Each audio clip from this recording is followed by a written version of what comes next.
Honoree is actually someone you've had the wonderful pleasure to meet, and I had the wonderful pleasure to meet several years ago when an article ran in the Fayetteville Observer.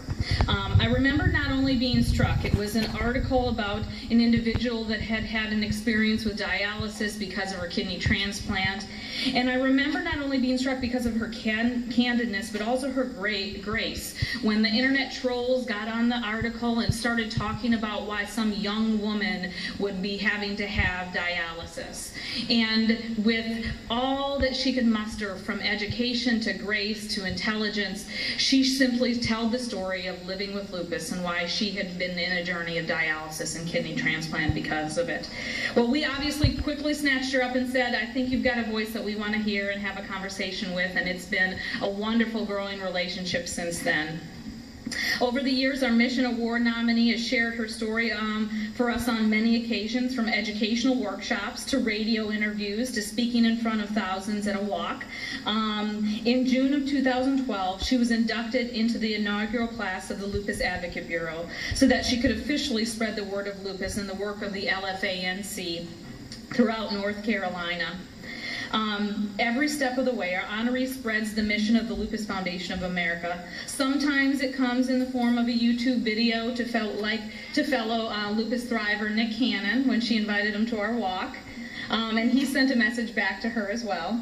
To folks where she is literally on Put on Purple Day, which, if you guys have not heard of, is our national awareness day, where we literally have hundreds of thousands of people that are wearing purple on that day and telling them that they're doing it because of lupus awareness. Well, every Put on Purple Day, we know that Kim is going to flood our inbox with pictures of all of her friends from literally all over the world. I think there was one from Japan or China this year. She is the ever ambassador. She rallies all of those around her to be a part of that.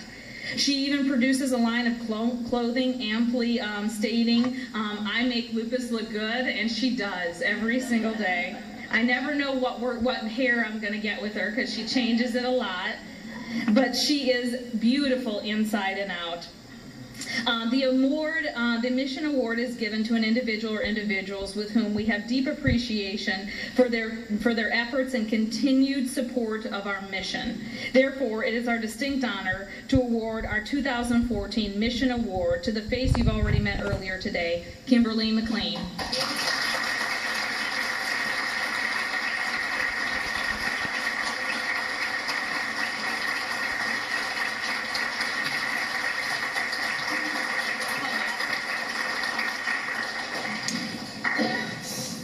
First, I want to say that I'm very honored to have been selected for this year's Mission Award.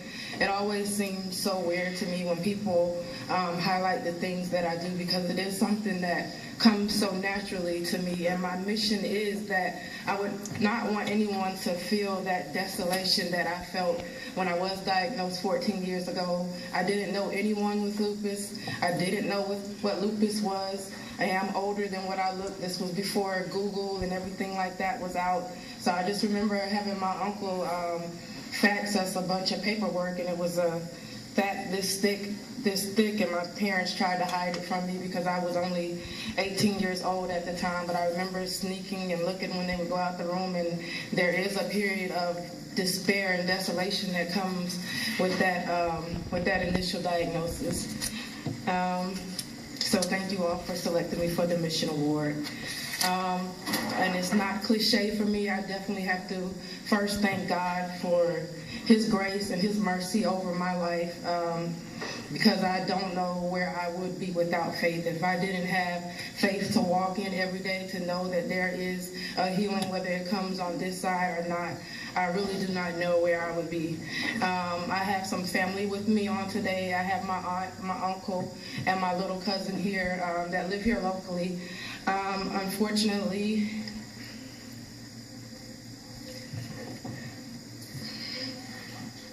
my immediate family could not be here today. We suffered a great loss last week. My uncle passed away unexpectedly. So because of time missed and things like that, my parents are not here on today. But I definitely have to thank them one of the things that have kept me and sustained me, that separates me from a lot of people, is my family support. My mother quit her job when I initially got diagnosed. Was my family in a position financially to have one working parent? No, there was no questions asked. She quit her job. I was on chemo coming out the gate, so she quit her job and took care of me and literally nursed me back to health. To my father, I thank you as well. He had to go to work, but I know on many occasions he did not want to go to work. He would have much rather stayed by my bedside. And I have two little brothers growing up, Junior and John. I was always their caretaker. I would beat up the neighborhood kids if they messed with my brothers. That was a known in the neighborhood. But after I got diagnosed, the roles changed. They became my caretakers. They are bigger than me now in stature, but they have never left my side. They've always cared for me. They've always been understanding. They were still in high school when I got diagnosed, but they were always understanding when my mother couldn't be there or my father couldn't be there for their basketball games or social occasions that they had. And let's see here. And I have to also thank my extended family. Like I said, my support system is the thing that has kept me and separated me from so many people. When I'm in the hospital, it's just like a chain reaction. One aunt gets called, they call this aunt, they find out whether they need to get on the road to get down here, or they just simply need to send up a prayer, whatever needs to be done, they're right there and they're doing it. I have to thank my Fayetteville Lupus Support Group family. So thank you all for just being there. They helped to branch me out a lot. People always think that I'm quiet when they initially meet me, but when it comes to lupus, I'm not quiet. I have a bold perspective. So I want to thank Miss Bonnie is here, Dee Dee, Deborah and Dee Dee. In their absence, they are the support group founders, and they really help to foster that energy in me, to help me to get out and tell my story and to do so effectively. And lastly, my doctor is here on today. She's technically not my doctor anymore, but she will always be my doctor, Dr. Marianne Dooley. She diagnosed me 14 years ago, guys. I was just out of high school, and she literally just laid her life on the line. I've been blessed to only had to have her until she went into research recently.